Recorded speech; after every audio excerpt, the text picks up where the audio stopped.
এই রাখাল ছেলেটা বলতেছিল আমি কেন বিসমিল্লাহ বলবো, বলতেছে এই জন্য বিসমিল্লাহ বলবা, কারণ হলো এই বিসমিল্লাহ হলো তোমার রব, এই বিসমিল্লাহ হলো তোমার রিজিক দাতা, এই বিসমিল্লাহ হলো আল্লাহ হলো রহমান, এই রহমান হলো তোমার জীবন বাঁচানেওয়ালা, এই রহমান হলো তোমার জীবন মারনেওয়ালা, এই রহমান হলো তোমার সৃষ্টিকর্তা, এই রহমান হলো তোমার রিজিক দাতা, এই রহমান তোমাকে বাঁচানেওয়ালা, এই জন্য তুমি বিসমিল্লাহ বলে খানা খাবা।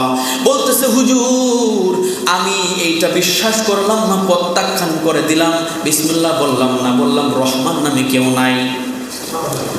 বলতেছে রহমান নামে কেউ নাই।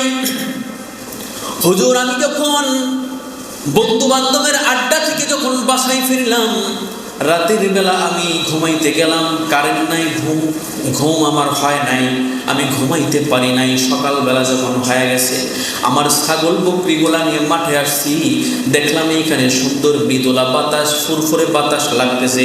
চিন্তা করে দেখলাম যে এইখানে ওরা ঘাস খাইতেছে, আমি একটু ঘুমোই, যেহেতু আমি রাতের বেলা ঘুমাই নাই, একটু ঘুমানোর জন্য এখানে শুইলাম। তখন আমি ঘুমায় গেছি। হুজুর এখন আমি বুঝতে পেরেছি আসলে রহমান একজন আছে।